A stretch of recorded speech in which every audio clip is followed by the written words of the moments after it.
My name is Catherina from 12 Science 1.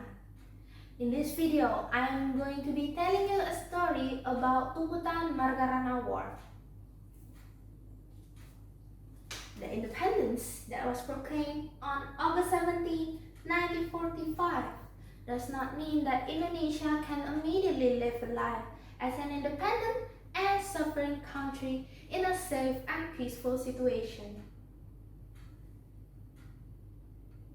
In the Linggarjati Agreement of November 15, 1946, the Netherlands only recognized Indonesia's de facto power in the areas of Java, Madura, and Sumatra. This de facto acknowledgement created a sense of disappointment in the hearts of the Balinese people because Bali had not been recognized as a de facto territory of Indonesia. A few months after the proclamation, NICA and ICA, Netherlands Indies Civil Administration, came back to Indonesia with the Allied troops who had just defeated Japan in World War II. The entry of NICA did not only occur in the island of Java. Other areas of Indonesia were also targeted, one of which was Bali. The presence of the Dutch troops on the island of the gods were of course opposed by the Republican fighters and the Balinese that triggered small battles between the Dutch and the people. NICA invited negotiations through a letter from Lieutenant Colonel J.B.T. Kornik to I Gusti Ngurah Rai as the head of the People's Security Army Division for the Lesser Sunda region and its surroundings. I Gusti Ngurah Rai firmly rejected the negotiations. He emphasized that as long as the Dutch still set foot in Bali, the resistance of the people and the fighters would continue. When MBO staff were in Marga village, I Gusti Ngurah Rai ordered his troops to seize NICA police weapons. This order was executed on November 18, 1946 and was successful. Several guns and bullets were seized, and a NICA police commander also joined Ngurah Rai's troops.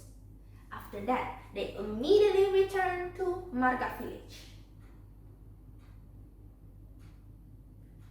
Ladies and gentlemen, this angered the Dutch, so on November 20, 1946, the Dutch mobilized all their troops scattered throughout Bali and Lombok to isolate the village of Aden Marga.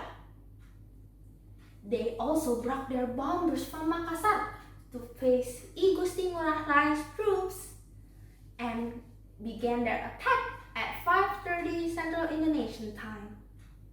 Previously, I Gusti Ngurah Rai had smelled the Dutch movement and immediately moved his troops to Marga village.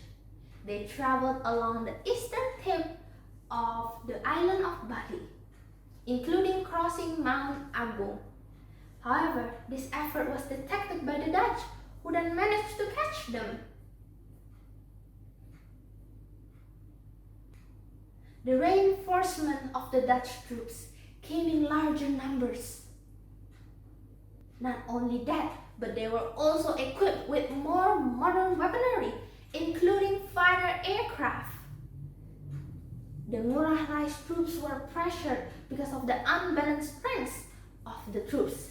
This is where the Ngurah Rai's troops have a Puputan, or all-out war, so that all 96 troops died, including Ngurah Rai himself.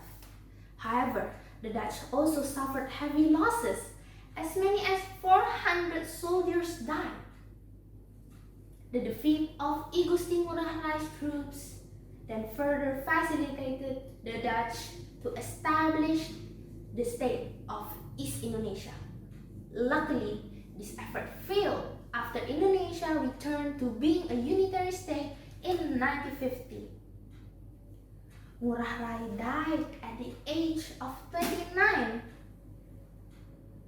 and was buried in the National Hero Cemetery in Puputan, Margarana, Bali.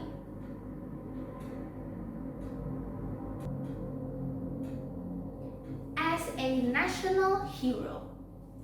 To commemorate this event, every November 20 is celebrated as a Margarana Day.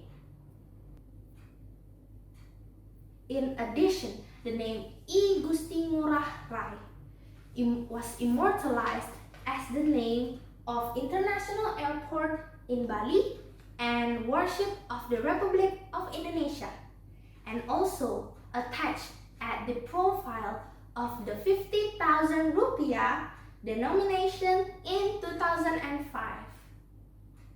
That's the end of the story.